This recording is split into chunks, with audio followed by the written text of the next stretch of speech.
The curtains in Ilex's room didn't fully block out the sunlight. Under the dull light that seeped through, their heated breaths mingled. It was hot. No, more than that, it was scorching. No, it felt like it might burn. The man's solid body pressed against her radiated heat as though he carried a furnace inside, making Tilia shudder from the warmth. Wait!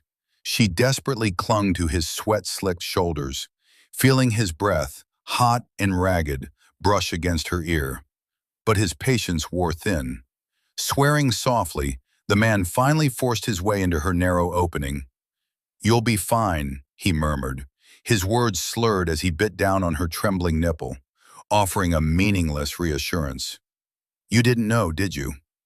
You didn't know you'd end up doing something like this with me, did you?" Unlike earlier, Ilex's gaze was now relaxed, filled with mischief.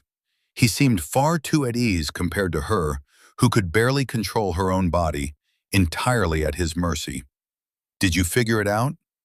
Something surged up in her chest at his attitude, but as always, instead of bursting into tears, Tilia chose to lash out with venomous words.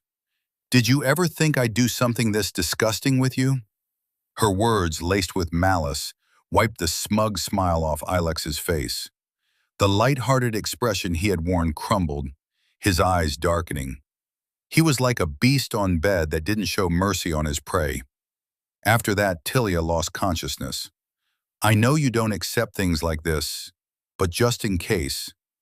Tilia, staring at her small summary notes, turned her head towards the voice coming from beyond the corner of the wall. The landing on the fourth floor of the Culture Building was a place rarely frequented by people.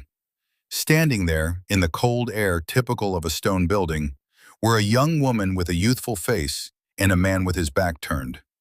Tilia observed the woman, who didn't appear to be more than a freshman, and then shifted her gaze to the side.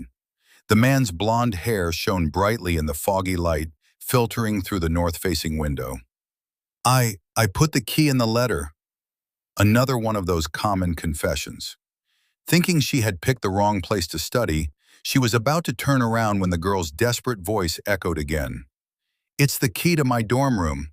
I figured even if you're not interested in my confession, you might like that." What was it about that man that made her go this far? Tilia tilted her head slightly, curious to confirm the man's face. As expected, the moment she saw his well-known face, Tilia thought as much without even realizing it. The man was none other than Ilex Davenport, someone she knew very well. The second son of the famous Davenport family. Well, of course he'd take the key. He is, after all, the Academy's infamous playboy. With a wry smile, Tilia turned and walked away, leaving the stairs behind. "I'm telling you, Tilia Ambrose is perfect for it." She hadn't even made it down to the second floor, where the lecture halls were, when her own name halted her steps. Is today the day for overhearing things? With an expressionless face, Tilia looked at the group huddled in front of the men's restroom, whispering. Once again, she already knew the faces involved. These were people who had managed to enter the academy by luck, but had failed to pass their graduation exams and were now stuck in a limbo of academic extension. "I'm telling you, she's the one. You could take her and just have your way with her without any consequences." The moment Tilia stepped forward, intent on spitting in Gregory Myers' face for passionately explaining how easy she was to sleep with. "Look who's here. Isn't this the young lord who just got confessed to again?"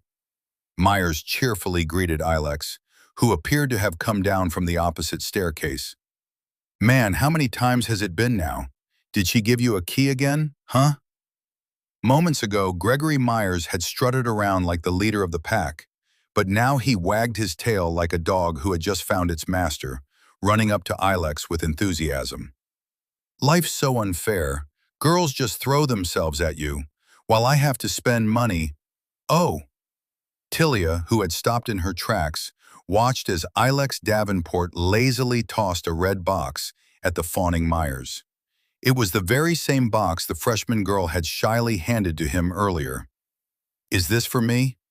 Seeing Gregory's face light up in delight from the unexpected gift, Tilia couldn't help but let out a bitter laugh. Of course, men are always beyond her expectations. She had thought that while they might disregard feelings, they would at least appreciate the physical side. But to pass it around like that? What a bunch of trash, eager to turn into even filthier dogs. Her laugh must have been louder than she thought, because the group of men who had been joking around in front of the restroom all turned to look in her direction. "Oh, Tilia,"